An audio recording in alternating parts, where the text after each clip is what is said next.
பிரியமானவர்களே, இயேசு கிறிஸ்துவின் மகிமுள்ள நாமத்தினாலே உங்கள் அனைவருக்கும் என் அன்பார்ந்த வணக்கம். வல்லமுள்ள கரங்களினாலே அவர் நம்மை இம்மட்டும் ஏந்தி மகிமைப்படுத்தி பாதுகாத்து வருகிறார். இந்த கொடூரமான உலகத்திலே நாம் ஒரு நாள் கழிப்பது பெரிய ஒரு காரியமாக காணப்படுகிறது. கொள்ள நோய்கள் பரவி ஏதோ விபத்துகள் அதிகரித்து தாங்க முடியாத அக்கிரமங்கள், அநியாயங்கள் இந்த உலகத்தில் நிலைத்திருக்கிறதை நீங்கள் அறிந்திருக்கிறீங்க. ஆனாலும் இவைகளின் மத்தியிலே கர்த்தர் கிருபையோடு வல்லமையோடு நம்மளை பாதுகாத்து வருகிறார்.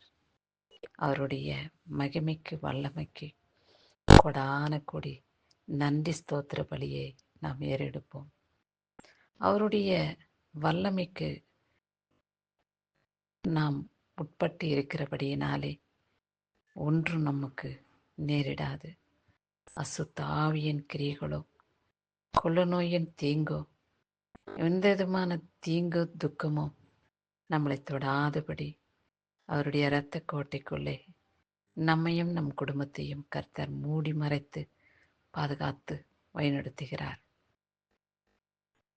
அவருடைய தயவுக்கு கொடான கொடி கோடி கோடி கோடி நன்றியை நாம் ஏறெடுப்போம். இந்த நாளையும் கூட காண ஒரு பெரிய பாக்கியத்தை கர்த்தர் நமக்கு கொடுத்திருக்கிறார்.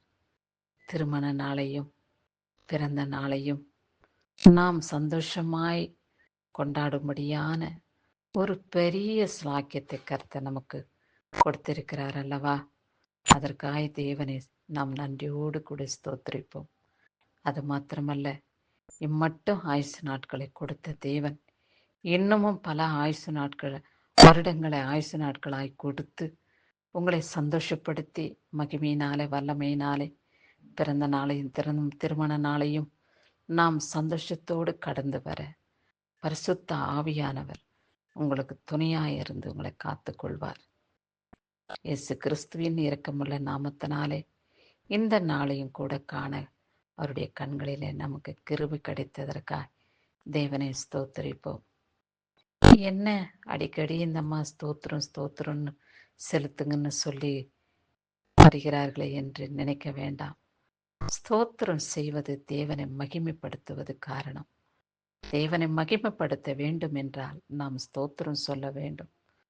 நமக்கு பெரிய உலகத்திலே நமக்கு முக்கியமானவர்கள், கணவந்தர்கள், செல்வாக்கு உள்ளவர்கள் நாம் காணும் பொழுது அவர்களை பார்த்து நாம் விஷ் பண்ணுவோம் அல்லவா? அதுபோலதான் கர்த்தராகி இயேசு கிறிஸ்துவை அடிக்கடி நாம் ஸ்தோத்திர பலி செலுத்தும் பொழுது அவர் சந்தோஷப்படுவார். அவருக்குள் நாம் நிலைத்திருக்கிறோம் என்ற எண்ணம் நமக்கு வரும். அதனால்தான் சாத்தான் நம்மளை கண்டு பயந்தோட தேவனை நாம் துதிப்போம், தேவனை நாம் மகிமைப்படுத்துவோம். சரி, இந்நாளிலே கர்த்தர் நம் கொடுக்கப்பட்டுள்ள வார்த்தை என்ன என்று பார்ப்போம். 1 சாமுவேல் 2ஆம் அதிகாரம் வசனத்திலே சொல்லப்பட்டுள்ள வார்த்தை என்னவென்றால், என்னை கனம் பண்ணுகிறவர்களை நான் கனம் பண்ணுவேன், என்னை அசட்டை பண்ணுகிறவர்கள் கனயினப்படுவார்கள் என்று கர்த்தர் சொல்லியிருக்கிறார். பார்த்தீர்களா வசனம் எப்படி சொல்லியிருக்கிறது என்று?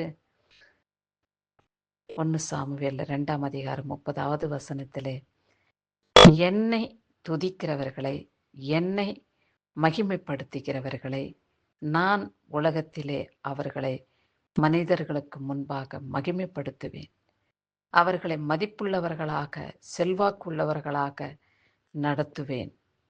என்னை கனவீனப்படுத்துகிறவர்களை அவர்களும் இந்த உலகத்திலே மிகவும் தாழ்த்தப்பட்டவர்களாக, மிகவும் கனம் நிறைந்தவர்களாக, மனுஷர்களால் தூஷிக்கப்படுகிறவர்களாக, அசட்டை பண்ணப்படுகிறவர்களாக காணப்படுவார்கள் என்று கர்த்தர் சொல்லியிருக்கிறார்.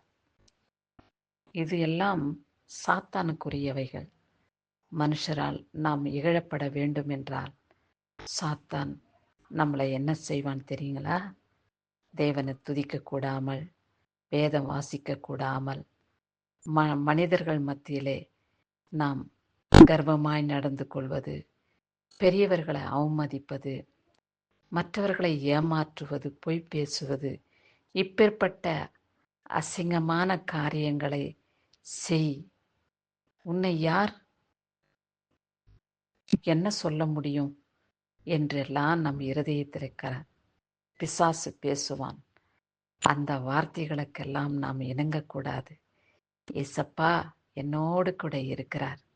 நான் மிகவும் ஒழுக்கமுள்ளவனாக, பெரியவர்களை மதிக்கத்தக்க, தேவனுக்கு பயபக்திக்குரியவனாக நான் என்றும் வாழ்வேன். பிசாசே, என்னை விட்டு அகன்று போ என்று நீங்க சொல்லும் பொழுது பிசாசு உங்களை கண்டு பயப்படுவான். உங்களை கண்டு பயந்து ஓடுவான். ஒரு தீங்கும் உங்களை அணுகாதபடி தேவதூதர்கள் தங்கள் கைகளில் உங்களை ஏந்திக் கொள்வார்கள். மற்றவர்களாலே மனுஷர் உலகத்தாருக்கு முன்பாக நீங்கள் மிகவும் கனமடையவர்களாய் மாற்றப்படுவீர்கள். மதிப்புக்குரியவர்களாக நீங்கள் உங்களை மாற்ற கர்த்தர் வல்லமையுள்ளவராய் இருக்கிறார். இன்று முதற்கொண்டு நான் யாரையும் அவமதிக்க மாட்டேன். நான் யாரையும் அசட்டை பண்ண மாட்டேன். தேவனுக்கு